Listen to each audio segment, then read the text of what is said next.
사무실의 형광등 불빛 아래에서 숫자로 된 성벽에 갇혀 지낸 지 벌써 몇 주가 흘렀다. 이수연은 팽팽하게 당겨진 활시위 같은 긴장감을 풀기 위해 익숙한 미용실을 찾았다.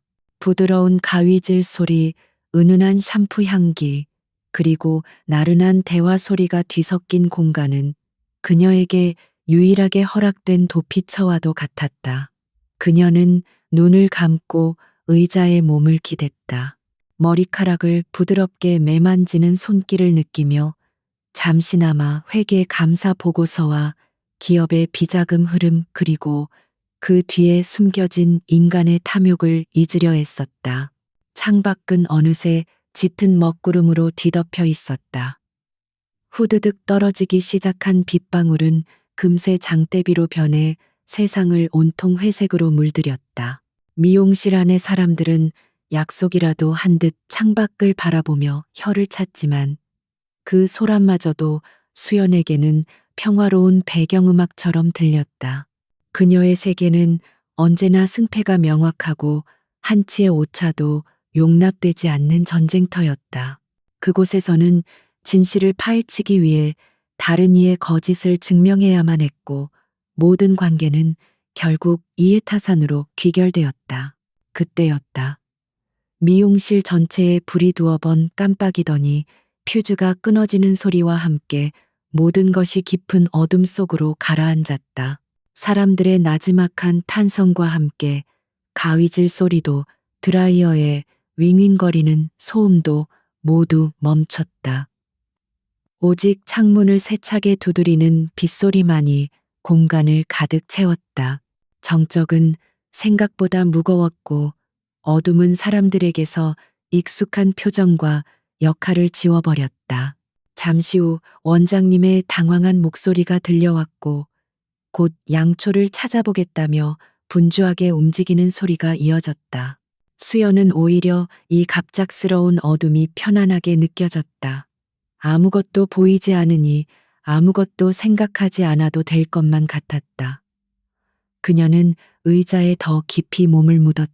바로 그때 옆자리에서 나지막한 목소리가 들려왔다. 세상이 잠시 멈춘 것 같네요. 목소리는 차분했고 어딘지 모르게 듣기 좋은 중저음이었다. 아마도 그녀가 들어왔을 때부터 옆에서 머리를 손질받던 남자이리라. 수연은 어둠 속에서 소리가 들려온 쪽으로 고개를 돌렸지만 보이는 것은 아무것도 없었다. 그러게요. 가끔은 이런 강제적인 멈춤도 필요한 것 같아요. 그녀도 모르게 대답이 흘러나왔다. 평소에 그녀라면 낯선 이에게 쉽게 말을 걸거나 대답하지 않았을 것이다. 하지만 모든 것이 보이지 않는 이 공간에서는 사회적인 가면이나 경계심이 무의미하게 느껴졌다.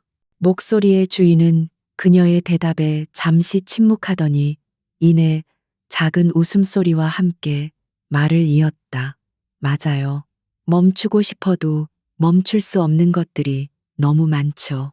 마치 고장난 기차에 올라탄 것처럼 말이에요.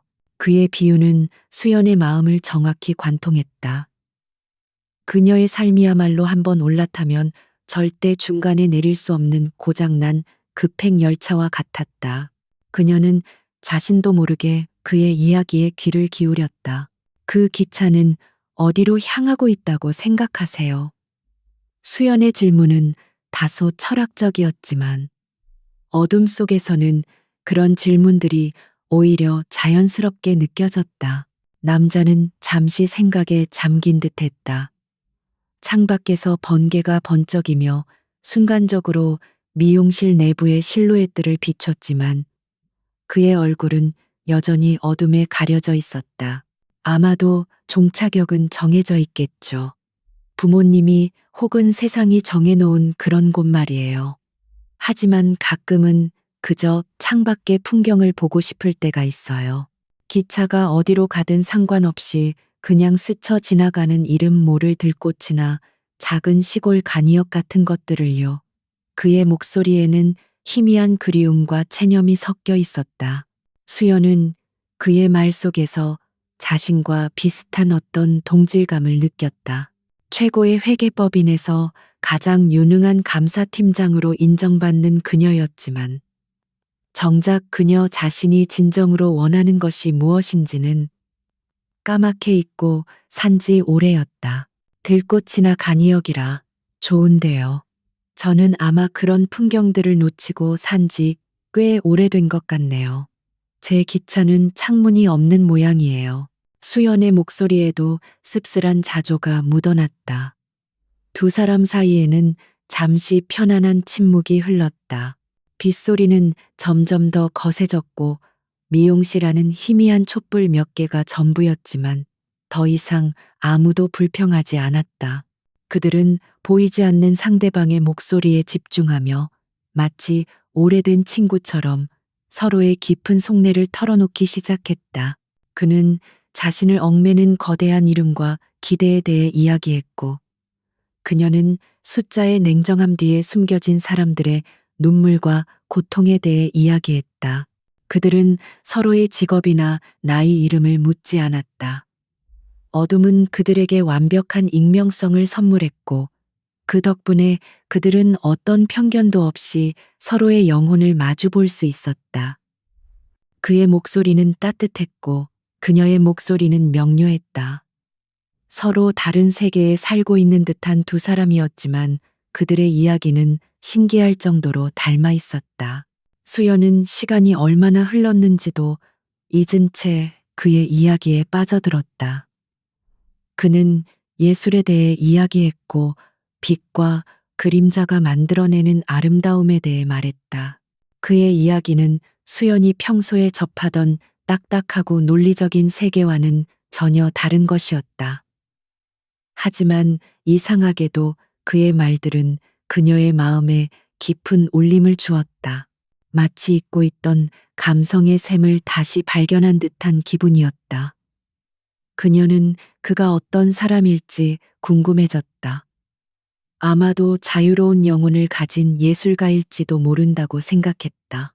혹시 지금 가장 보고 싶은 풍경이 있다면 어떤 것인가요? 수연이 불쑥 물었다. 그는 잠시 망설이는 듯 하다가 이내 낮은 목소리로 대답했다. 지금 보고 싶은 풍경이요. 아마도 비가 그친 뒤 먼지를 모두 씻어낸 깨끗한 밤하늘에 떠 있는 별들일 것 같아요. 도시에서는 좀처럼 보기 힘들지만요. 그의 대답은 소박했지만 그 안에 담긴 순수한 열망이 느껴져 수연의 마음을 뭉클하게 만들었다. 그녀 역시 그런 풍경을 본 지가 언제인지 기억조차 나지 않았다. 촛불이 바람에 흔들리며 그들의 그림자를 벽 위에서 춤추게 했다. 수연은 그의 옆모습을 희미하게나마 볼 수 있었다. 뚜렷한 콧날과 깊은 생각에 잠긴 듯한 눈매가 어렴풋이 보였다. 잘생겼다는 생각보다는 어딘가 깊은 고독을 품고 있는 사람이라는 느낌이 먼저 들었다. 그녀는 왜인지 모르게 그에게서 눈을 뗄 수가 없었다. 이 어둠이, 이 정전이 조금 더 길게 이어졌으면 좋겠다는 생각마저 들었다. 사회가 그들에게 씌워준 껍데기를 벗고 오직 목소리와 생각만으로 서로를 만나는 이 시간이 기적처럼 느껴졌다. 그는 마치 그녀의 생각을 읽기라도 한 듯 그녀를 향해 고개를 돌렸다. 물론 어둠 속에서 그의 시선이 어디를 향하는지 정확히 알 수는 없었지만 수연은 그가 자신을 바라보고 있음을 직감적으로 느낄 수 있었다. 당신은요, 지금 어떤 풍경을 보고 싶으세요? 그의 질문에 수연은 잠시 말을 잃었다. 그녀는 단 한 번도 그런 질문을 스스로에게 해본 적이 없었다. 언제나 목표를 향해 달려가기만 했을 뿐 잠시 멈춰서서 무언가를 보고 싶다는 생각 자체를 사치라고 여겼기 때문이다. 저는 잘 모르겠어요. 생각해 본 적이 없어서요. 그녀의 솔직한 대답에 그는 아무 말도 하지 않았다. 하지만 그의 침묵은 비난이나 의아함이 아닌 따뜻한 이해와 공감을 담고 있는 듯했다. 수연은 처음으로 누군가에게 자신의 가장 약한 부분을 드러냈음에도 불구하고 부끄럽지 않다고 느꼈다. 이 낯선 남자와의 대화는 마치 오랫동안 닫혀 있던 그녀 마음의 창을 열어젖히는 것 같았다. 그 창으로 시원한 비냄새와 함께 새로운 감정이 스며들어 오고 있었다. 그녀가 자신의 질문에 대한 답을 찾기도 전에 세상은 다시 빛으로 가득 찼다. 깜빡거리던 전등이 일제히 제 빛을 되찾았고 미용실은 언제 어두웠냐는 듯 환한 백색 공간으로 돌아왔다. 갑작스러운 빛의 공격에 수연은 저도 모르게 눈을 찡그렸다. 다시 윙윙거리기 시작한 드라이어 소음과 사람들의 왁자지껄한 목소리가 귀를 파고들었다. 어둠 속에서 그와 그녀만이 존재하던 고요한 세계는 순식간에 사라져버렸다. 마법이 풀린 순간이었다. 수연은 조심스럽게 옆자리를 돌아보았다. 그곳에는 어둠 속 목소리의 주인이 앉아 있었다. 희미한 촛불 아래서 어렴풋이 짐작했던 실루엣과는 사뭇 다른 모습이었다. 그는 잘 만들어진 조각상처럼 반듯한 이목구비를 가지고 있었고 고급스러운 셔츠는 그의 넓은 어깨를 부드럽게 감싸고 있었다. 하지만 수연의 눈길을 사로잡은 것은 그의 외모가 아니었다. 그의 눈빛, 그 깊이를 알 수 없는 눈동자에는 어젯밤 목소리에서 느껴졌던 고독과 어떤 슬픔 같은 것이 여전히 담겨 있었다. 그는 수연과 눈이 마주치자 희미하게 고개를 끄덕여 보였다. 짧은 목례였지만 그 안에는 어색함과 함께 어떤 아쉬움이 섞여 있는 듯했다. 수연 역시 말없이 고갯짓으로 답했다. 무슨 말을 해야 할지 알 수 없었다. 어둠 속에서 나눴던 깊은 대화들이 갑자기 현실감 없게 느껴졌다. 고장 난 기차나 이름 모를 들꽃 같은 이야기들을 이 환한 공간에서 다시 꺼내는 것은 어색함을 넘어 우스꽝스러운 일이 될 터였다. 그들 사이에 흐르던 특별한 유대감은 빛과 함께 증발해 버린 것만 같았다. 계산을 마친 그는 먼저 자리에서 일어섰다. 미용실을 나서기 전 그는 잠시 멈춰서서 수연을 돌아보았다. 무언가 할 말이 있는 듯한 표정이었지만 그는 이내 입을 다물고는 빗속으로 사라졌다. 다음 날 아침 이수연은 완전히 다른 사람이 되어 있었다. 어젯밤의 감상적인 모습은 온데간데 없고 한치의 흐트러짐도 없는 완벽한 오피스룩 차림의 그녀는 날카로운 지휘관과 같았다. 그녀는 자신의 팀원들과 함께 거대한 유리와 강철로 이루어진 TK그룹의 본사 로비에 들어섰다. 마천루처럼 솟아있는 건물은 그 자체로 압도적인 권위를 뿜어내고 있었다. 이곳이 앞으로 몇 주간 그녀가 싸워야 할 전쟁터였다. 그녀의 눈빛은 그 어느 때보다 차갑고 냉철하게 빛나고 있었다. 최고층에 위치한 대회의실은 거대하고 화려했다. 도시 전경이 한눈에 내려다 보이는 통유리 창과 수십 명이 앉아도 넉넉할 거대한 원목 테이블은 TK그룹의 위용을 과시하는 듯했다. 잠시 후 회의실 문이 열리고 강대호 회장이 모습을 드러냈다. 그는 인자해 보이는 미소와는 어울리지 않는 날카로운 눈빛을 가진 남자였다. 그는 사람을 꿰뚫어 보는 듯한 시선으로 수연과 그녀의 팀원들을 천천히 훑어보았다. 마치 사냥감을 앞에 둔 맹수와도 같은 모습이었다. 멀리까지 오시느라 고생 많으셨습니다. 이수연 팀장님, 우리 TK그룹을 위해 수고해 주실 분들이니만큼 저희도 최대한 협조하도록 하겠습니다. 강 회장의 목소리는 부드러웠지만 그 안에 담긴 미묘한 가시를 수연은 놓치지 않았다. 협조라는 단어를 유난히 강조하는 그의 말투에서는 은근한 경고와 함께 그녀의 권위를 시험하려는 의도가 엿보였다. 수연은 표정 하나 바꾸지 않고 그의 말을 받았다. 회장님의 말씀 감사드립니다. 저희는 규정과 원칙에 따라 업무를 진행할 뿐입니다. TK그룹의 투명한 경영을 믿고 있기에 이번 감사는 순조롭게 진행될 것이라 생각합니다. 그녀의 단호한 대답에 강 회장의 눈썹이 순간 미세하게 꿈틀거렸다. 그는 자신의 아들인 강지훈 전략기획실장을 이번 감사의 책임자로 소개했다. 수연은 의례적인 인사를 위해 고개를 들었다. 그리고 그 순간 그녀의 시간은 그대로 멈춰버렸다.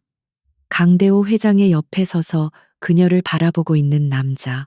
그는 바로 어젯밤 미용실의 어둠 속에서 그녀와 영혼의 대화를 나누었던 그 남자 강지훈이었다.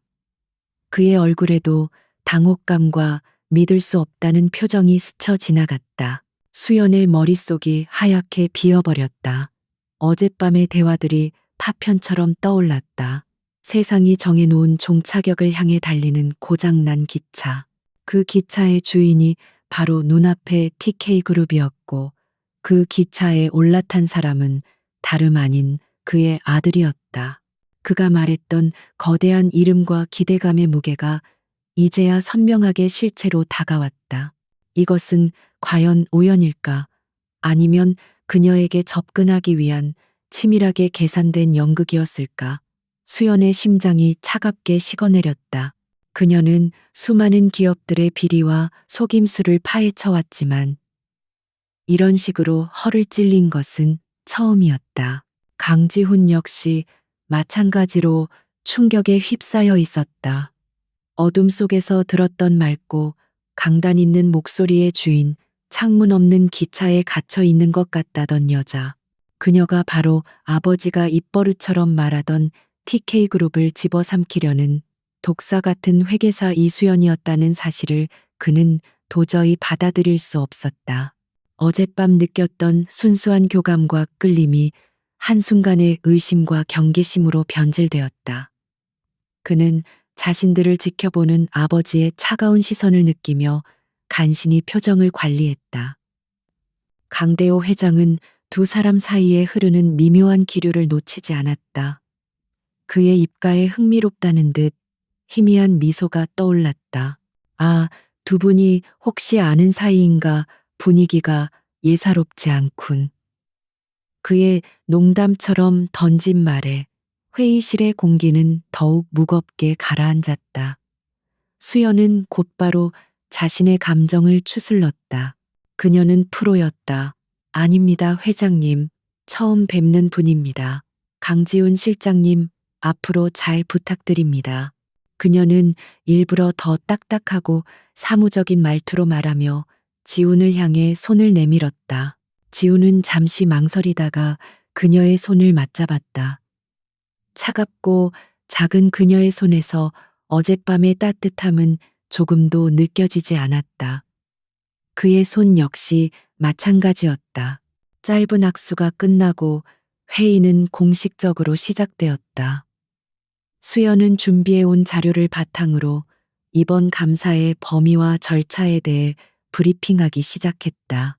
그녀의 목소리는 흔들림 없이 명료했고 그녀의 논리는 빈틈이 없었다. 그녀는 마치 어젯밤의 일은 꿈이었던 것처럼 강지훈의 존재를 완전히 무시한 채 오직 일에만 집중했다. 하지만 그녀의 머릿속은 복잡하게 얽힌 실타래처럼 엉망이었다. 그가 했던 모든 말들이 의심의 필터를 거쳐 재해석되었다. 그의 순수해 보였던 고민과 예술에 대한 이야기는 어쩌면 자신을 방심하게 만들기 위한 고도의 심리전이었을지도 모른다. 반면에 그의 눈빛에서 보았던 깊은 고독이 거짓이라고는 믿고 싶지 않은 마음도 한구석에 남아 있었다. 그녀는 혼란스러운 감정을 애써 억누르며 회의를 이끌어 나갔다. 지금은 사적인 감정에 휘둘릴 때가 아니었다. 그녀의 어깨에는 팀원들의 신뢰와 회사의 명운이 걸려 있었다. 회의가 끝날 무렵 수연은 TK그룹 측에 방대한 양의 자료를 공식적으로 요청했다. 그녀가 제시한 리스트는 TK그룹의 가장 민감한 부분들을 정확히 겨냥하고 있었다. 임원들의 표정이 굳어지는 것을 보며 수연은 이 싸움이 결코 쉽지 않을 것임을 다시 한번 직감했다. 그녀는 마지막으로 강지훈을 똑바로 바라보았다. 그의 눈빛은 여전히 혼란스러워 보였지만 그 이면에는 무언가 단단한 결심이 서려 있는 듯도 했다. 어둠 속에서의 우연한 만남은 이제 피할 수 없는 운명이 되어 그들의 목을 조여오기 시작했다. 빛과 함께 드러난 진실은 그들에게 뜻밖의 사랑이 아닌 가혹한 전쟁의 서막을 알리고 있었다. 본격적인 감사가 시작되자 TK그룹이 약속했던 최대한의 협조는 신기루처럼 사라졌다. 수연의 팀에게 제공된 임시 사무실은 최고층의 화려한 회의실과는 달리 본관에서 가장 멀리 떨어진 별관 구석에 위치해 있었다. 창문도 없는 답답한 공간에는 낡은 책상과 의자 몇 개가 전부였고 약속되었던 내부 서버 접속 권한은 보안 문제를 이유로 계속해서 지연되고 있었다. TK그룹이 쌓아 올린 보이지 않는 벽은 생각보다 훨씬 더 높고 견고했다. 팀원들의 불만은 날이 갈수록 커져만 갔다.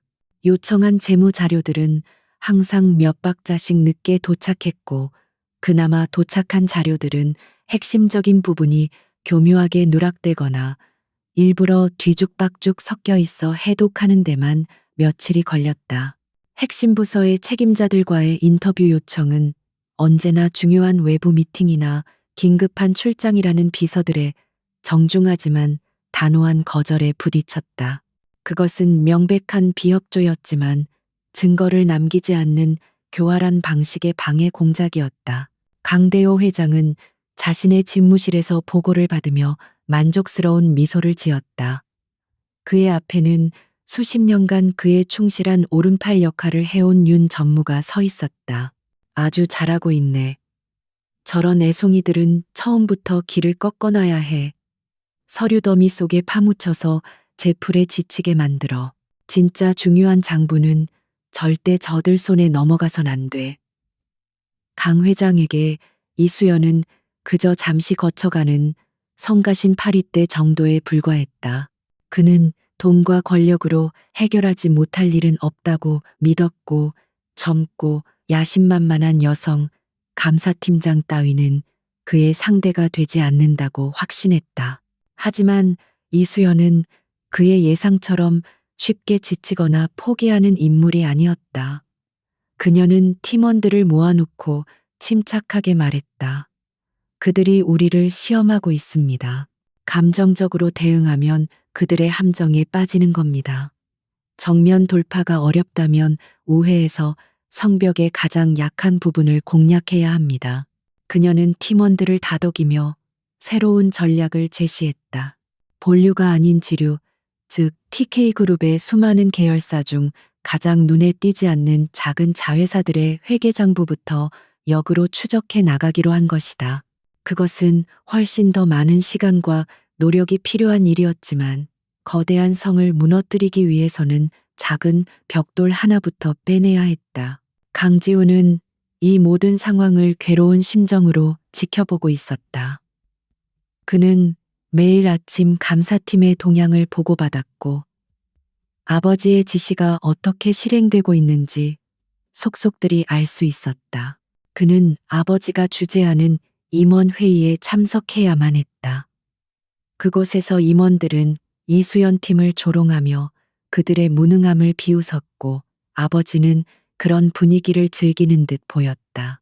지훈은 그들의 대화를 들으며 얼굴이 화끈거리는 것을 느꼈다.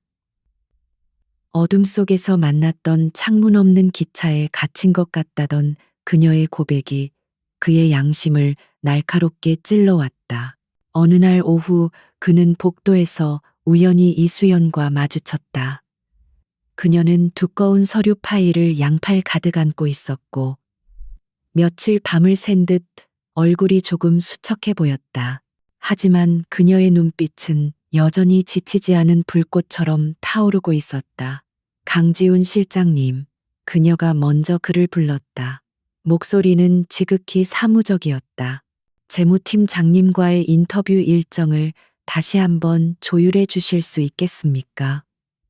벌써 세 번째 연기된 걸로 압니다만 그녀의 말은 정중했지만 그 안에는 물러서지 않겠다는 단호한 의지가 담겨 있었다. 지우는 차마 그녀의 눈을 똑바로 쳐다볼 수 없었다. 알아보겠습니다. 팀장님께서 워낙 바쁘셔서 그의 목소리는 자신도 모르게 기어들어가고 있었다. 그는 비겁한 변명을 늘어놓는 자기 자신이 한심하게 느껴졌다. 수연은 그의 대답에 희미하게 입꼬리를 올렸다. 비웃음이라기보다는 모든 것을 이미 알고 있다는 듯한 체념의 미소였다. 바쁘시겠죠. TK그룹은 워낙 거대한 조직이니까요. 그럼 수고하십시오. 그녀는 짧게 인사를 마치고 그를 스쳐 지나갔다. 그녀에게서 나는 옅은 종이 냄새와 잉크 냄새가 그의 코끝에 한참 동안 머물렀다. 그날 밤 지우는 아버지의 서재로 불려갔다. 강대호 회장은 값비싼 위스키를 얼음에 타서 마시고 있었다. 지훈아, 그 이수연이라는 여자 어떻게 생각하느냐? 아버지의 질문은 의도를 알 수 없어 더욱 위협적이었다. 지훈은 마른 침을 삼키며 최대한 담담하게 대답했다. 상당히 똑똑하고 집요한 사람 같습니다. 그래, 나도 그렇게 봤다. 그래서 말인데 네가 좀 나서야겠다. 감사팀 책임자로서 그 여자와 자주 접촉하면서 그녀가 뭘 원하는지 뭘 노리고 있는지 알아내. 필요하다면 적당히 친절을 베풀면서 환심을 사는 것도 좋겠지. 아버지의 말은 지훈의 가슴에 비수처럼 꽂혔다. 어둠 속에서 나눴던 순수한 교감을 이제는 아버지를 위한 감시와 회유의 도구로 이용하라는 명령이었다. 그는 차마 그러지 못하겠다고 말하고 싶었지만 아버지의 냉혹한 눈빛 앞에서 입을 뗄 수가 없었다. 그는 그저 고개를 숙이는 것으로 대답을 대신했다. 서재를 나오는 그의 발걸음은 천근만근 무거웠다. 그는 이제 돌이킬 수 없는 강을 건너고 있다는 것을 직감했다. 아버지의 아들로서의 의무와 한 인간으로서의 양심 사이에서 그는 처절하게 흔들리고 있었다. 같은 시각 수연은 텅 빈 임시 사무실에 홀로 남아 산더미처럼 쌓인 서류와 씨름하고 있었다. 팀원들은 모두 지쳐서 퇴근한 후였다. 그녀는 기계처럼 서류를 넘기며 숫자들을 비교하고 분석했다. 모두가 불가능하다고 말하는 싸움이었지만 그녀는 포기할 수 없었다. 그것은 단순히 일에 대한 책임감을 넘어서는 진실을 향한 그녀 자신의 신념과도 같은 것이었다.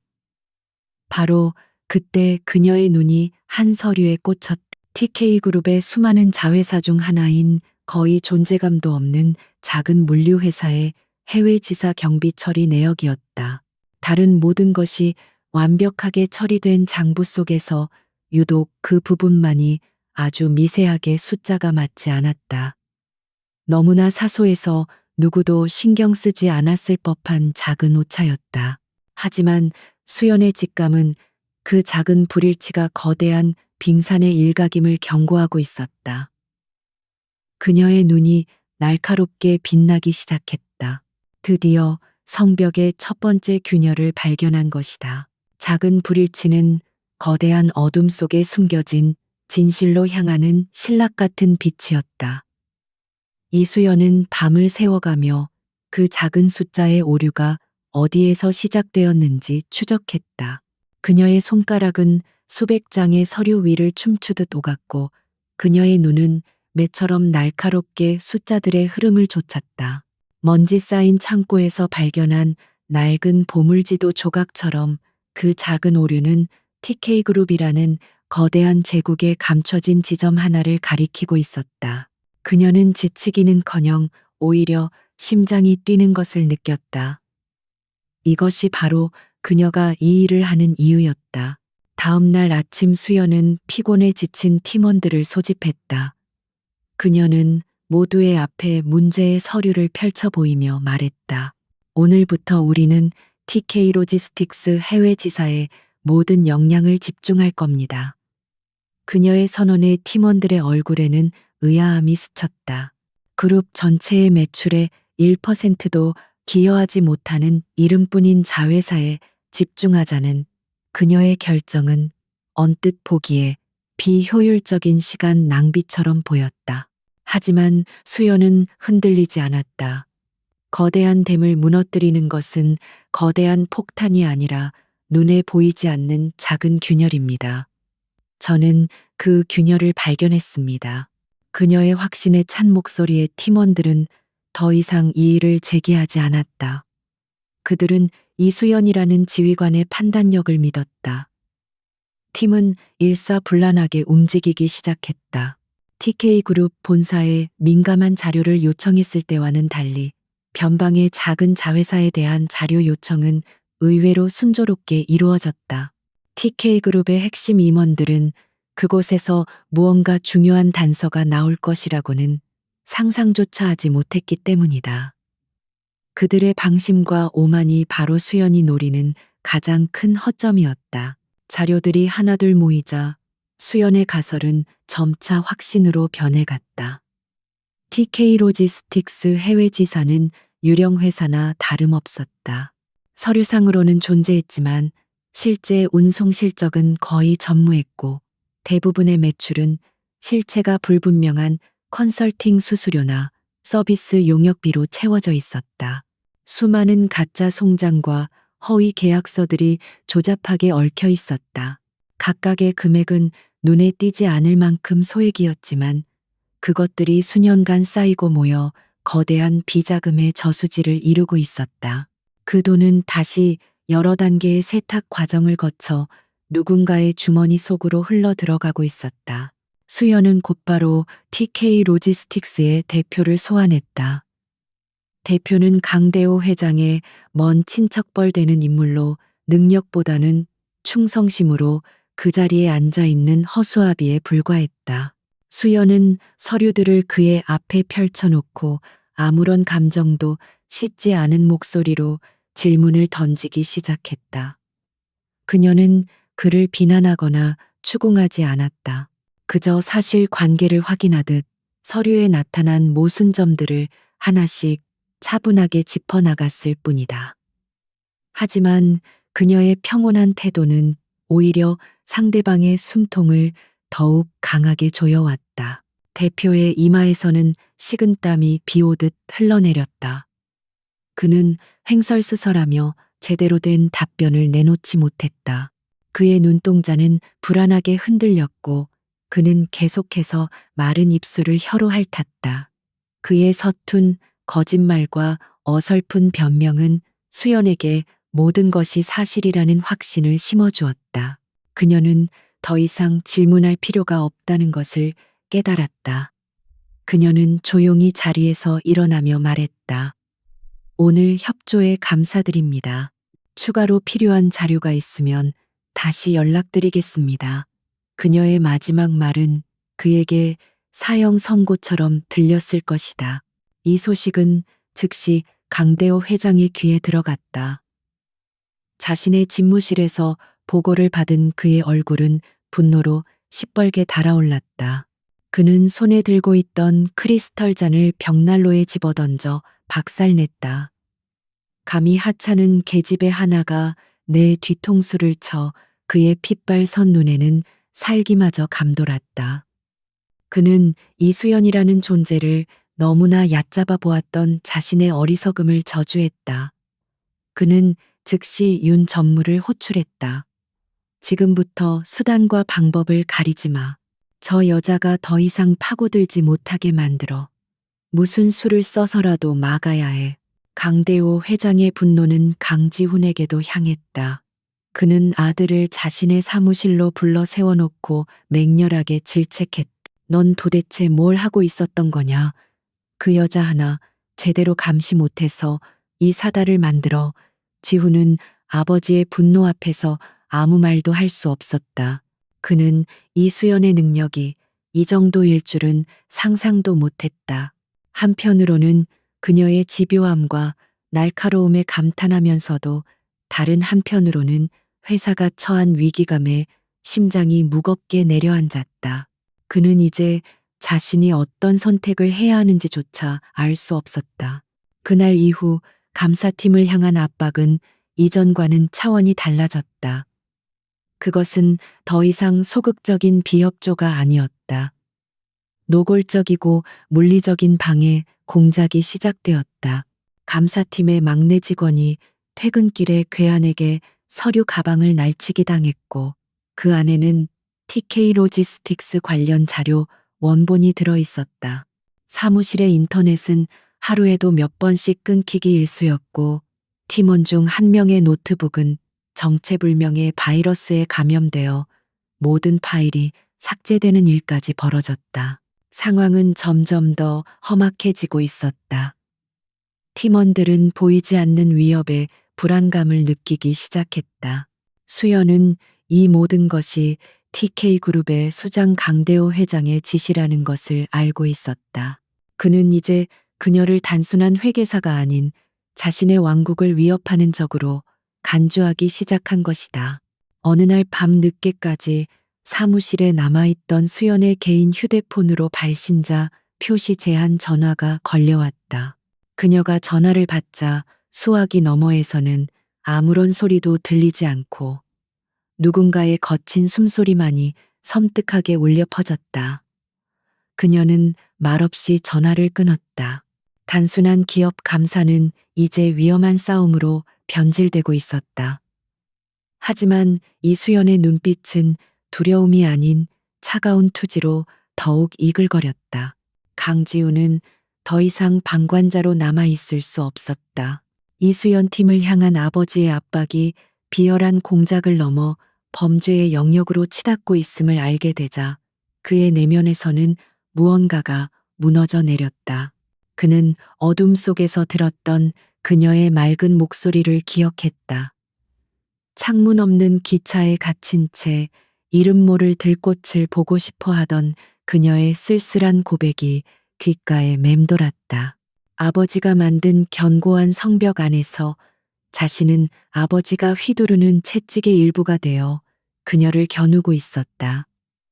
그 죄책감이 그의 숨통을 조여왔다. 며칠을 고뇌하던 그는 마침내 결심했다. 아버지를 직접적으로 배신할 용기는 없었지만 진실을 향해 나아가는 그녀에게 작은 돌멩이 하나쯤은 놓아줄 수 있을 터였다. 늦은 밤 그는 회사의 모든 불이 꺼진 것을 확인하고 깊숙한 곳에 위치한 자료 보관실로 향했다. 서늘한 공기와 낡은 종이, 냄새가 가득한 그곳은 TK그룹의 잊힌 역사가 잠들어 있는 곳이었다. 그는 보안 카드를 대고 육중한 철문을 열었다. 그의 목표는 단 하나 10여 년 전 아버지가 직접 폐기하라고 명령했지만 당시 담당자의 실수로 남아있던 낡은 사업 보고서였다. 먼지 쌓인 서류 더미 속에서 그는 마침내 그것을 찾아냈다. 오래전 중단된 동남아시아 플랜트 건설 사업 관련 서류 처리였다. 겉보기에는 실패한 프로젝트의 기록일 뿐이었지만 지우는 알고 있었다. 이 사업이 바로 TK그룹의 거대한 비자금이 처음으로 조성된 시발점이라는 것을. 그는 서류철의 특정 페이지 수많은 거래 내역 중 눈에 띄지 않는 한 줄 아래에 아주 작은 점을 찍었다. 그 거래의 상대방은 서류상으로는 파산했지만 실제로는 여전히 강대호 회장의 차명으로 운영되는 유령 회사였다. 그것은 이수연처럼 날카로운 사람만이 발견할 수 있는 아주 희미한 실마리였다. 그는 다음 날 아침 감사팀으로 전달되는 방대한 서류 상자들 중 하나에 그 낡은 서류철을 몰래 끼워 넣었다. 그의 심장은 세차게 뛰었지만 손은 떨리지 않았다. 이것이 옳은 일인지 그른 일인지 판단할 수는 없었다. 하지만 그는 이것이 자신이 할 수 있는 최소한의 속죄라고 생각했다. 그저 그녀가 이 작은 단서를 발견하고 진실에 한 걸음 더 다가갈 수 있기를 바랄 뿐이었다. 그가 그녀에게 건네는 위험하고도 절박한 신호였다. 한편 이수연과 그녀의 팀은 계속되는 방해 공작으로 인해 거의 녹초가 되어 있었다. 팀의 사기는 바닥까지 떨어졌고 조사는 좀처럼 진척되지 않았다. 바로 그때 지훈이 심어놓은 낡은 서류철이 그녀의 책상 위에 놓였다. 다른 서류들과는 확연히 다른 손때 묻고 변색된 서류철은 처음부터 그녀의 눈길을 사로잡았다. 그녀는 직감적으로 무언가 이상하다는 것을 느꼈다. 서류철을 넘기던 그녀의 손가락이 특정 페이지에서 멈췄다. 그녀는 거래 내역 아래 찍힌 작은 점을 발견했다. 그것은 너무나 인위적이고 부자연스러운 표시였다. 수연의 머릿속이 빠르게 회전하기 시작했다. 이것은 실수가 아니다. 누군가가 의도적으로 자신에게 보내는 메시지였다. 내부 고발자일까? 그렇다면 왜 이렇게 모호한 방식으로 그녀의 뇌리에는 한 사람의 얼굴이 떠올랐다. 깊은 고독을 품고 있던 눈동자의 주인 강지훈. 그일까? 아니면 자신을 더 깊은 함정으로 유인하려는 또 다른 계략일까? 그녀는 누구도 믿을 수 없었지만 이 위험한 신호를 무시할 수도 없었다. 그녀가 낡은 서류철에 담긴 비밀을 파헤치기 위해 고심하던 바로 그 순간 비서로부터 연락이 왔다. 강대호 회장이 그녀에게 개인적인 저녁 식사를 제안했다는 것이었다. 정중한 양식의 공식 초청장이 곧바로 그녀의 사무실로 배달되었다. 초청장에는 그녀의 이름만이 적혀 있었다. 팀원들과의 동행은 허락되지 않는 철저히 두 사람만의 만남이었다. 타이밍이 너무나 절묘했다. 이것은 명백히 초대의 형식을 빌린 경고였다. 팀원들은 모두 그녀의 안전을 걱정하며 저녁 식사에 응하지 말라고 간언했다. 팀장님, 이건 명백한 함정입니다. 적의 소굴에 제 발로 걸어 들어가는 것과 같습니다. 하지만 수연의 생각은 달랐다. 그녀는 두려움보다 오히려 묘한 흥분을 느꼈다. 강대호 회장이 직접 나섰다는 것은 자신이 그의 목줄을 제대로 겨누고 있다는 증거였다. 이것은 위기인 동시에 기회였다.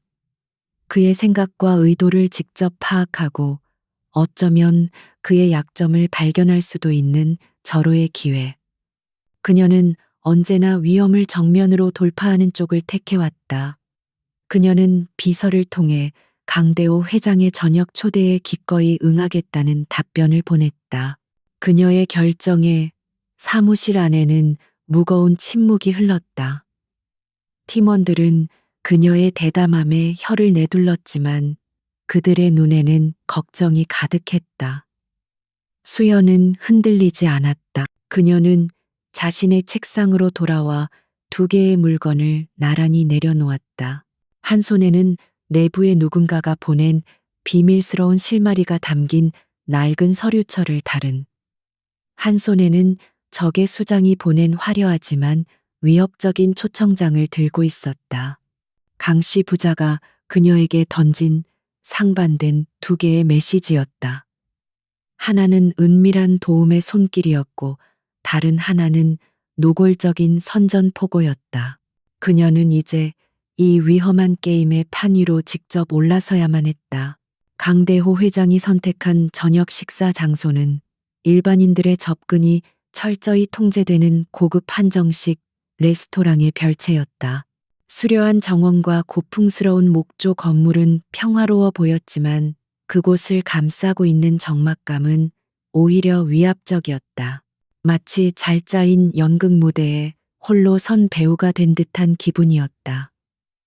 수연은 안내를 받아 방으로 들어섰다. 방 안에는 강대호 회장이 홀로 앉아 그녀를 기다리고 있었다. 그의 앞에는 최고급 요리와 값비싼 와인이 이미 차려져 있었다. 모든 것이 그녀를 압도하기 위해 치밀하게 계산된 장치들이었다. 어서 오시오, 이 팀장. 이렇게 어려운 걸음을 해줄 줄은 몰랐는데. 강 회장은 인자한 할아버지 같은 미소를 지으며 그녀를 맞았다. 그는 직접 그녀의 의자를 빼주고 와인을 따라주며 과도한 친절을 베풀었다. 하지만 그의 눈빛은 조금도 웃고 있지 않았다. 그는 마치 체스판 위의 말을 내려다보듯 그녀의 모든 행동과 표정을 주시하고 있었다. 수연은 그의 의도를 꿰뚫어 보고 있었지만 조금도 동요하지 않고 그의 페이스에 맞춰 주었다. 회장님께서 직접 초대해 주셨는데 어찌 거절하겠습니까? 식사가 시작되자 본격적인 심리전이 펼쳐졌다. 강 회장은 회계 감사에 감자도 꺼내지 않았다. 대신 그는 자신의 고생스러웠던 젊은 시절과 TK 그룹을 맨손으로 일군 신화에 대해 장황하게 늘어놓았다. 그러면서 은근슬쩍 그녀의 열정과 능력을 칭찬했다. 이 팀장 같은 유능한 인재는 우리 같은 기업에 꼭 필요해. 숫자 몇 개 들여다보는 일로 재능을 썩히기엔 너무 아깝지 않나. 그것은 칭찬의 형식을 빌린 명백한 회유였다. 수연은 미소를 잃지 않으면서도 그의 제안을 교묘하게 받아 넘겼다. 과찬의 말씀이십니다, 회장님. 저는 제 위치에서 제 일을 할 뿐입니다. 숫자는 거짓말을 하지 않거든요. 그 안에 담긴 진실을 읽어내는 것이 제 역할입니다. 그녀의 대답에 강 회장의 미간이 순간 찌푸려졌다. 그는 화제를 받고 그녀의 사적인 부분에 대해 질문하기 시작했다. 그녀의 가족관계 출신 학교, 심지어 과거 경력까지. 그가 그녀에 대해 이미 속속들이 조사했다는 사실을 노골적으로 과시하는 행위였다.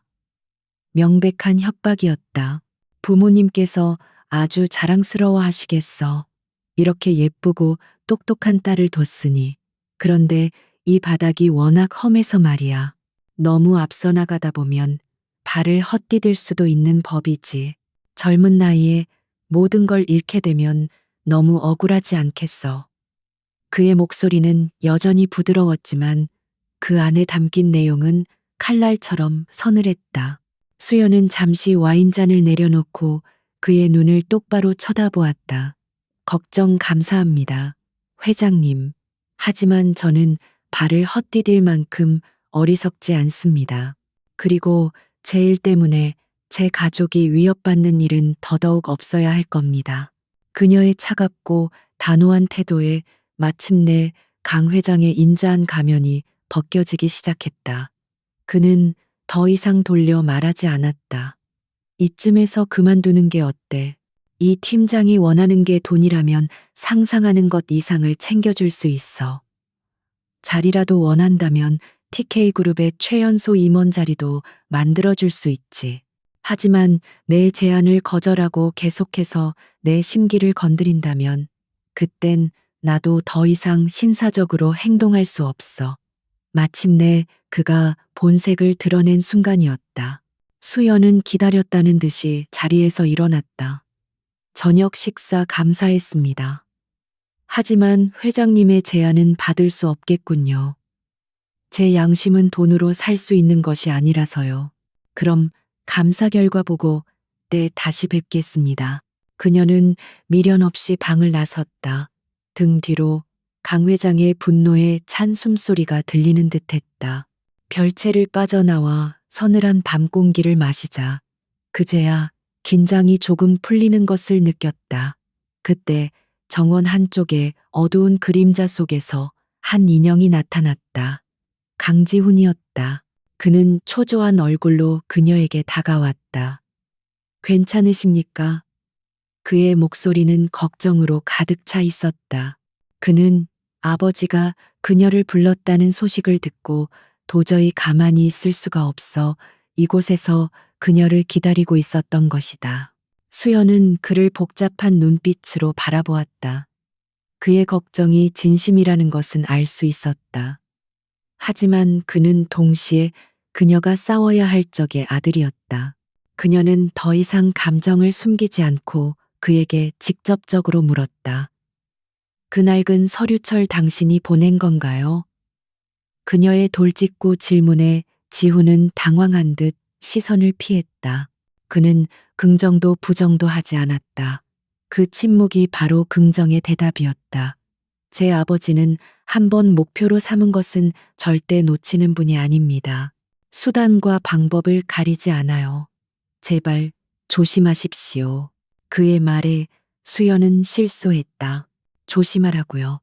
진심으로 내 안전이 걱정된다면 그런 말 대신 행동으로 보여줘야 하는 거 아닌가요? 당신은 그저 아버지의 그늘 뒤에 숨어서 양심의 가책만 느끼고 있을 뿐이잖아요. 그녀의 날카로운 지적은 그의 가장 아픈 곳을 찔렀다. 그럼 나더러 어쩌란 말입니까? 내 아버지와 내 가족을 전부 배신하라는 겁니까? 그의 목소리가 격앙되었다. 두 사람 사이에는 무겁고 고통스러운 침묵이 흘렀다. 수연의 눈빛이 희미하게 흔들렸다. 그녀는 지훈의 고통을 이해할 수 있었다. 하지만 이해한다고 해서 그의 입장을 용납할 수는 없었다. 내가 미용실의 어둠 속에서 만났던 남자는 세상이 정해놓은 길을 가면서도 들꽃을 보고 싶어 하던 사람이었어요. 지금 내 앞에 서 있는 당신은 그 사람과 같은 사람인가요? 그녀의 질문은 그들의 관계의 본질을 꿰뚫고 있었다. 그들의 첫 만남, 그 순수했던 교감은 이제 잔인한 현실의 벽 앞에서 처참하게 부서지고 있었다. 지훈은 아무런 대답도 하지 못했다. 그는 그저 고통스러운 얼굴로 그녀를 바라볼 뿐이었다. 폭풍이 몰려오고 있었다. 그리고 이 대화는 그 거대한 폭풍전의 마지막 고요함이었다. 강대호 회장과의 살얼음판 같았던 저녁 식사와 강지훈과의 고통스러운 대화 이후 이수연의 마음은 오히려 강철처럼 단단해졌다. 감상이나 혼란이 비집고 들어올 틈은 없었다. 그녀의 머릿속은 오직 하나의 목표로 가득 찼다. 바로 진실을 증명해내는 것. 그녀는 사무실로 돌아오자마자 팀원들을 깨워 낡은 서류철을 책상 위에 펼쳤다. 이제 더 이상 망설일 시간이 없었다. 강 회장의 협박은 그녀에게 남은 시간이 많지 않다는 것을 의미했기 때문이다. 그녀는 서류철의 출처에 대해서는 함구했다. 그저 자신의 직감으로 발견한 새로운 단서라고만 설명했다. 팀원들은 그녀의 눈빛에서 이전과는 다른 비장함마저 느끼며 군말 없이 그녀의 지시에 따랐다. 그들의 모든 분석력은 이제 서류철 속 희미한 점 하나가 찍혀 있던 단 한 줄의 거래 내역에 집중되었다. 수십 년 전의 기록 이미 파산하여 사라진 페이퍼 컴퍼니와의 거래. 그것은 건초 더미에서 바늘을 찾는 것보다 더 막막한 작업처럼 보였다. 밤샘 작업이 며칠이고 이어졌다. 감사팀의 임시 사무실은 각종 서류와 데이터 케이블, 그리고 식어버린 커피잔들로 가득 찬 전쟁 상황실과도 같았다. 모두가 지쳐갔지만 아무도 포기하지 않았다. 수연은 지휘관처럼 팀원들을 독려하며 쏟아지는 정보의 파편들을 꿰어 맞추기 시작했다. 그녀는 과거 데이터베이스와 해외 법인 등기, 자료, 심지어 폐업한 은행의 기록까지 샅샅이 뒤졌다. 그들은 TK그룹이 제공한 자료가 아닌 외부의 독립적인 정보망을 통해 진실의 조각들을 맞춰 나갔다. 마침내 첫 번째 연결고리가 드러났다. 강지훈이 표시해둔 유령 회사는 파산 후 자산을 또 다른 유령 회사로 넘겼고, 그 회사는 또 다른 회사로 이어지는 복잡한 거미줄 구조를 가지고 있었다. 수십 개의 회사를 거치며 돈의 꼬리표를 지우는 전형적인 자금 세탁 수법이었다. 하지만 수연은 그 복잡한 흐름 속에서 하나의 패턴을 발견했다.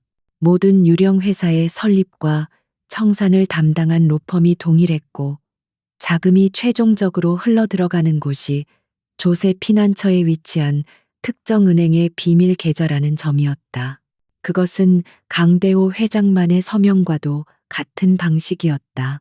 수연은 지난번 TK 로지스틱스에서 발견했던 비자금의 흐름과 이 오래된 자금 세탁의 흐름을 대조해 보았다. 놀랍게도 두 개의 흐름은 종착점에서 정확히 일치했다. 수년간에 걸쳐 조성된 두 개의 거대한 비자금 줄기가 바로 그 비밀 계좌로 합쳐지고 있었던 것이다. 과거의 범죄와 현재의 범죄가 하나의 고리로 연결되는 순간이었다.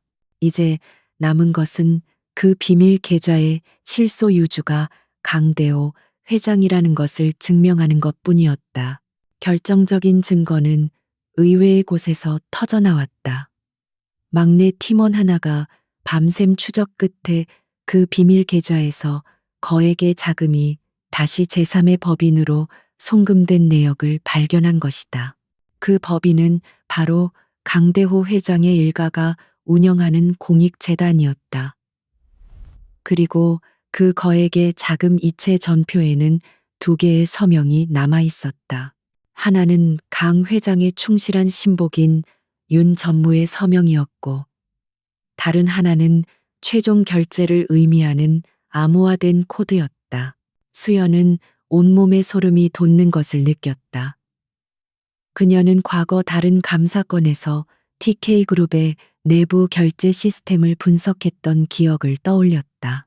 그녀는 미친 듯이 과거 자료들을 뒤져 마침내 그 암호화된 코드의 주인을 찾아냈다. 그것은 일반적인 기업 결제 코드가 아니었다. 오직 강대호 회장 개인에게만 부여된 그의 개인 자산을 움직일 때만 사용되는 비공식적인 황제의 코드였다. 이것이 바로 그들이 찾던 결정적인 증거, 즉 스모킹건이었다. 사무실 안에는 잠시 동안 무거운 침묵이 흘렀다. 거대한 성벽을 무너뜨릴 수 있는 마지막 열쇠를 손에 쥔 순간 환호성보다는 오히려 숙연함이 그들을 감쌌다. 그들은 자신들이 발견한 것의 무게를 실감했다. 이것은 한 기업의 비리를 밝혀내는 것을 넘어 대한민국을 움직이는 거물 중에 한 명을 끌어내릴 수 있는 막강한 힘을 가진 증거였다. 동시에 이 증거는 그들의 목숨을 위협할 수도 있는 가장 위험한 무기이기도 했다. 수연은 곧바로 냉정을 되찾았다. 그녀는 팀원들에게 즉시 모든 증거 자료를 여러 개의 암호화된 파일로 백업하고 서로 다른 클라우드 서버와 외부 저장 장치에 분산하여 보관하도록 지시했다. 그녀는 강대호 회장이 이 사실을 알게 되면 무슨 짓을 할지 너무나 잘 알고 있었다. 물리적인 증거인멸은 물론 디지털 기록까지 모두 삭제하려 들 것이 분명했다. 그녀는 모든 가능성에 대비해야만 했다. 사냥은 끝났다.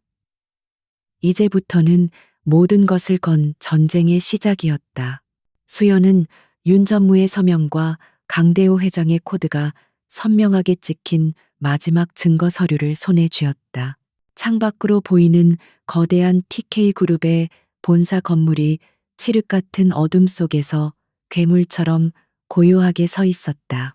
내부 정보망을 통해 이수연의 팀이 결정적인 증거를 확보했다는 사실을 보고받은 순간 강대호 회장의 얼굴에서 모든 표정이 사라졌다. 분노나 초조함이 아니었다.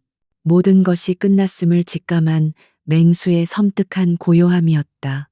그는 자신의 왕국이 무너질 수 있는 절체절명의 위기 앞에서 오히려 얼음처럼 차가워졌다. 수십 년간 수많은 위기를 헤쳐나온 노회한 승부사는 마지막 카드를 만지작거리기 시작했다. 그것은 바로 가장 가까운 곳에 있는 자신의 말을 희생시키는 잔인하고도 비정한 카드였다. 그는 자신의 충견 윤 전무를 집무실로 불렀다. 평생을 그림자처럼 자신을 보좌해온 윤 전무는 아무것도 모른 채 충성스러운 얼굴로 그의 앞에 섰다. 강 회장은 값비싼 시가를 입에 물고는 아주 평온한 목소리로 입을 열었다. 윤 전무자네가 모든 걸 안고 가야겠네. 그 말은 어떤 설명이나 감정도 담겨 있지 않은 일방적인 통보였다. 윤 전무의 얼굴이 하얗게 굳어졌다. 그는 자신의 귀를 의심했다. 회장님, 그게 무슨 말씀이신지. 강 회장은 담배 연기를 길게 내뿜으며 말을 이었다. 모든 비자금 조성과 자금 세탁은 자네가 독단적으로 벌인 일로 만들 걸세. 내가 자네의 비리를 뒤늦게 발견하고 회사 차원에서 감사를 의뢰한 것으로 그림을 짜야지. 자네 가족들은 내가 끝까지 책임질 테니 아무 걱정 말고 회사를 위한 마지막 충성이라 생각하게. 그의 목소리에는 한치의 미안함이나 죄책감도 없었다. 마치 장기판에 졸 하나를 버리는 것처럼 당연하고 냉정했다. 윤 전무의 눈동자가 절망으로 흔들렸다. 수십 년간 바친 충성의 대가가 결국 토사구팽이라는 사실을 그는 받아들일 수 없었다. 하지만 그는 감히 거역할 수 없었다. 그의 모든 것은 강대호가 만들어준 것이었기 때문이다. 그와 동시에 강 회장은 보안팀에게 특명을 내렸다. 자료 보관실에 있는 관련 원본 서류들을 모두 파쇄하고 감사팀의 서버를 해킹하여 그들이 확보한 디지털 증거까지 완벽하게 삭제하라는 것이었다. 이수연이 공식적으로 감사 결과를 발표하기 전 모든 증거를 이 세상에서 없애버릴 작정이었다. 이제 시간과의 싸움이었다. TK그룹의 심장부는 거대한 증거인멸 작전을 위해 은밀하고도 신속하게 움직이기 시작했다. 강지우는 아버지 집무실에서 망연자실한 표정으로 걸어 나오는 윤 전무의 모습을 복도에서 우연히 목격했다. 평생을 당당하고 자신감 넘치던 그에게는 삼촌과도 같았던 윤 전무의 어깨는 무너져 내리고 있었고 그의 얼굴은 마치 영혼이 빠져나간 사람처럼 잿빛이었다. 지우는 불길한 예감에 휩싸였다. 그는 자신의 권한을 이용해 보안팀의 움직임을 확인했다.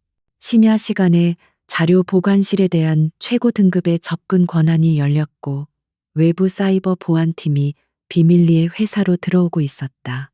모든 조각이 맞춰졌다.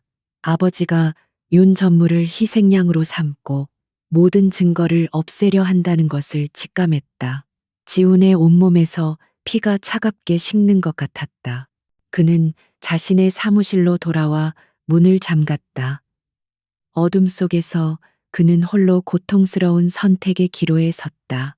아버지의 죄를 묵인하고 윤 전무와 같은 무고한 희생을 외면할 것인가. 그렇게 비겁하게 살아남아 TK그룹의 후계자가 될 것인가. 아니면 자신의 손으로 아버지와 가족 전체를 파멸로 이끌고 어둠 속에서 만났던 그녀가 지키려 하는 정의의 편에 설 것인가. 그의 머릿속은 지옥과도 같았다.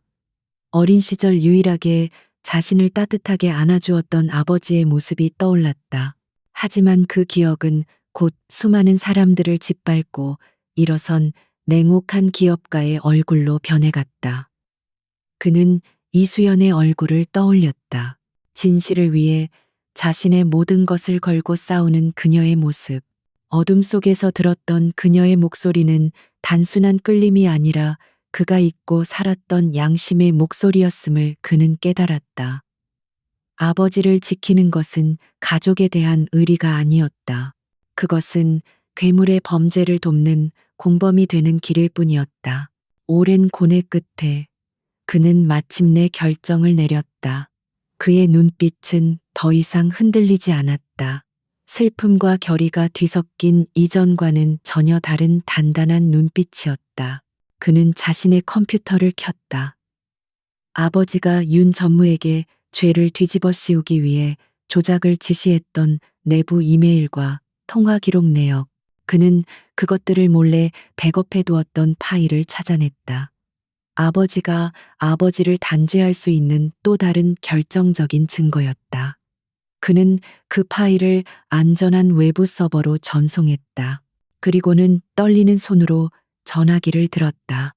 수화기 너머의 상대방이 누구인지는 알 수 없었지만 그의 입에서는 나지막하지만 분명한 한마디가 흘러나왔다. 이수연 팀장님 접니다. 그는 마침내 자신의 기차가 향할 방향을 스스로 결정한 것이다.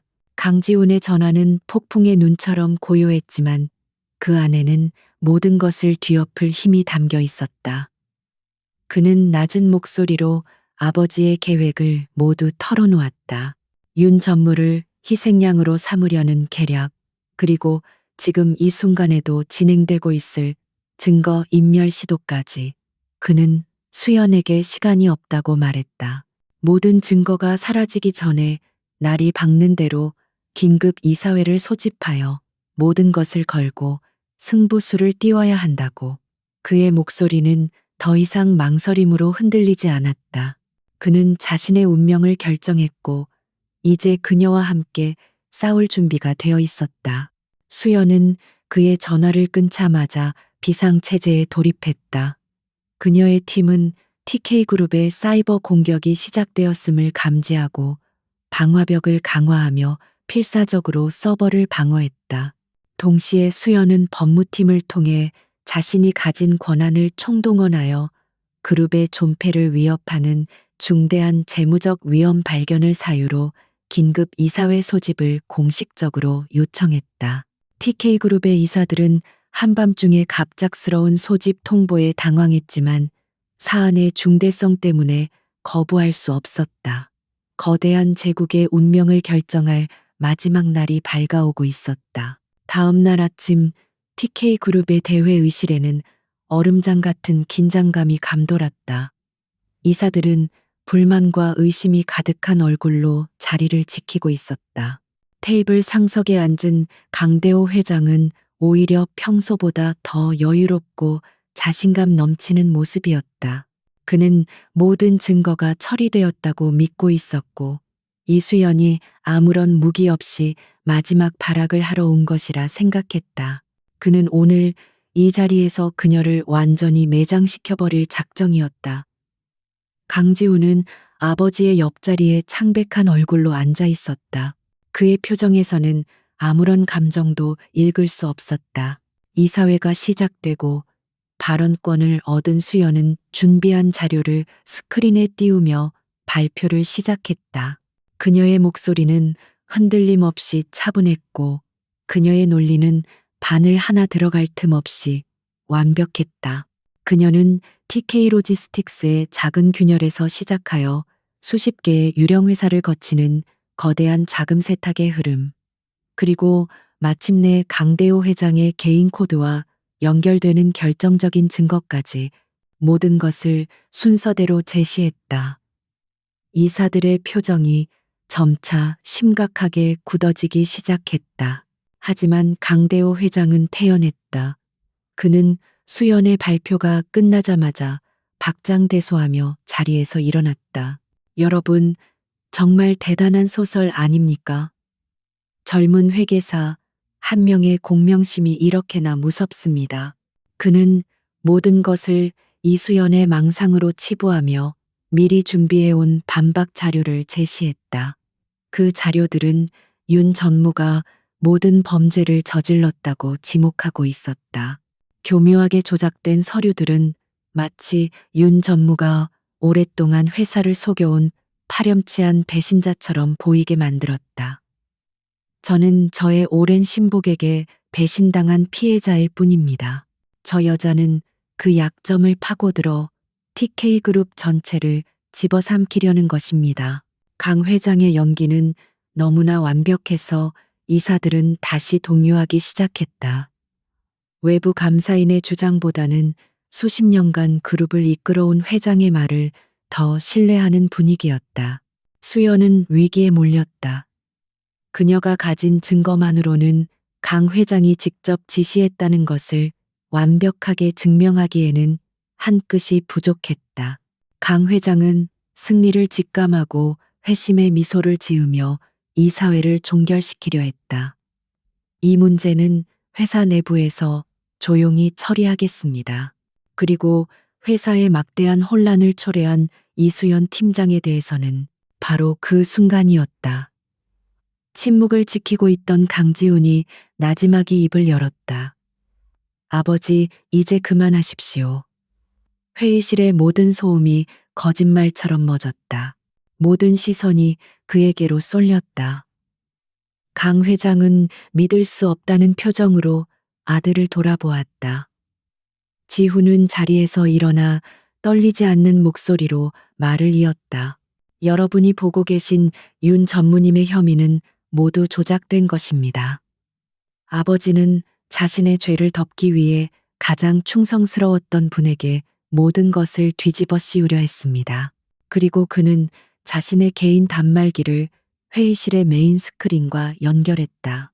스크린에는 강대호 회장이 윤 전무에게 죄를 뒤집어 쓰라고 지시하는 내용이 담긴 녹취 파일과 증거인멸을 지시하는 내부 메일이 그대로 나타났다. 그것은 아들이 아버지를 고발하는 빼도 박도 못할 마지막 증거였다. 저는 더 이상 이 거대한 거짓말에 동참할 수 없습니다. 이수연 팀장님이 제시한 모든 증거는 사실입니다. 강대호 회장의 얼굴에서 핏기가 사라졌다. 그의 얼굴은 경악과 불신을 넘어 자신의 아들에게 모든 것을 빼앗긴 자의 처절한 분노로 일그러졌다. 네가 감히 나를 배신해. 그의 고함은 회의실 전체를 울렸지만 그 외침은 이미 몰락해버린 황제의 공허한 절규에 불과했다. 심판의 날은 그렇게 아들의 손에 의해 완성되고 있었다. 심판의 날이 끝난 후 거대한 폭풍이 TK그룹을 휩쓸고 지나갔다. 강대호 회장은 이사회 직후 긴급 체포되었고 그의 몰락은 대한민국 사회 전체에 엄청난 충격을 안겨주었다. 수십 년간 쌓아 올린 철옹성 같던 그의 왕국은 아들의 손에 의해 그리고 진실을 향한 한 여성의 집요함에 의해 허무하게 무너져 내렸다. 언론은 연일 대서특필했고 TK그룹의 주가는 바닥을 모르고 추락했다. 한때 제왕으로 군림했던 그는 이제 법정에서 역사의 심판을 기다리는 초라한 죄인의 모습으로 대중 앞에 섰다. 강지훈은 그날 이후 모든 직위에서 사임하고 그룹을 떠났다. 어떤 이들은 그를 내부 고발을 감행한 영웅이라 칭송했고 다른 이들은 아버지를 배신한 페류나라고 손가락질했다. 그는 그 모든 평가에 아무런 변명도 하지 않고 묵묵히 감당했다. 그는 아버지의 유산을 물려받는 대신 그 유산에 얽힌 모든 죄와 업보를 끊어내는 길을 택했다.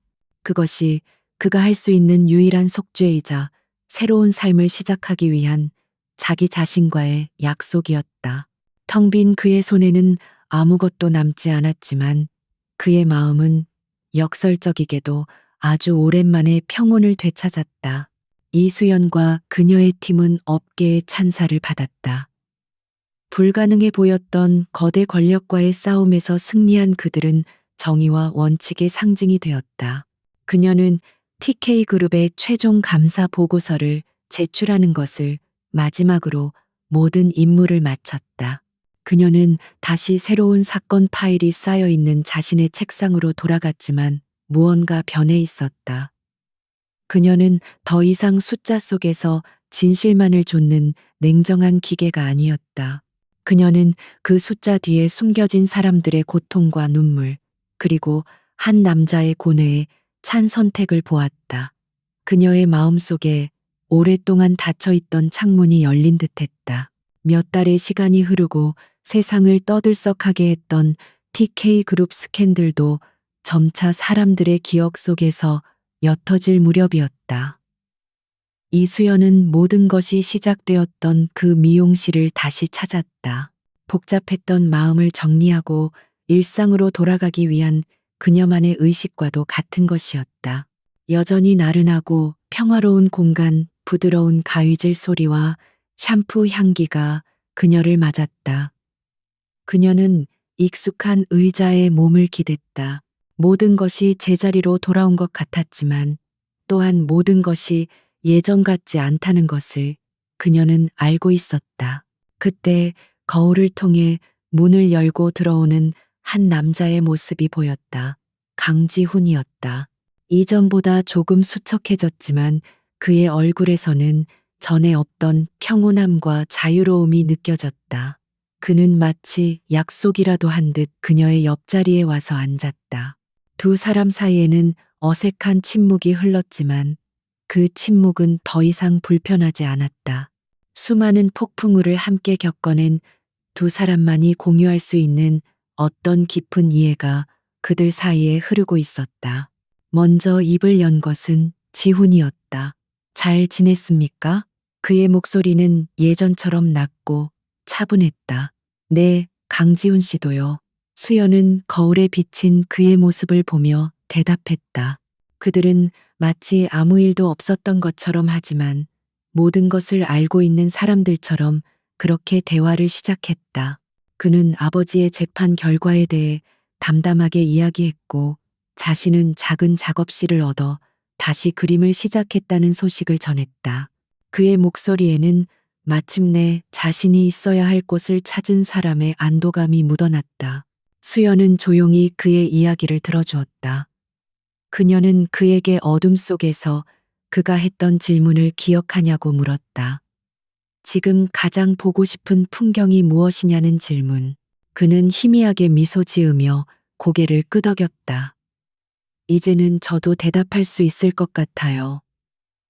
제가 보고 싶은 풍경은 그냥 평범한 풍경이에요. 특별할 것 없는 하루의 햇살이나 비가 그친 뒤에 맑은 하늘 같은 것들요. 그녀의 대답에 지훈은 잠시 그녀를 바라보았다. 그녀의 얼굴에는 더 이상 날카로운 감사팀장의 모습이 아닌 한결 편안해진 한 여자의 미소가 떠올라 있었다. 어둠 속에서 만났던 그 남자, 저는 그 사람으로 다시 살고 싶습니다. 이번에는 빛 속에서요. 지훈이 조심스럽게 말했다. 그의 말은 고백이자 새로운 시작에 대한 제안이었다. 수연은 아무 대답 없이 그를 바라보다가 이내 작게 고개를 끄덕였다.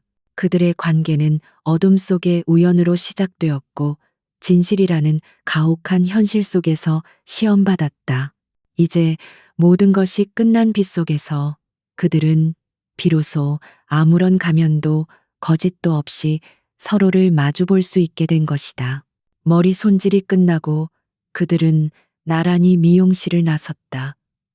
맑게 갠 오후의 햇살이 그들의 어깨 위로 쏟아져 내렸다.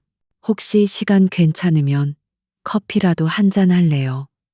지훈의 어색하지만 진심 어린 제안의 수연은 오랜만에 환하게 웃으며 대답했다. 좋아요. 그것은 거창한 약속이나 뜨거운 맹세가 아니었다. 그저 평범한 연인들처럼 그렇게 그들의 이야기는 다시 시작되고 있었다. 정전 속에서 피어났던 뜻밖의 사랑은 길고 어두웠던 터널의 끝에서 마침내 진짜 빛을 마주하고 있었다.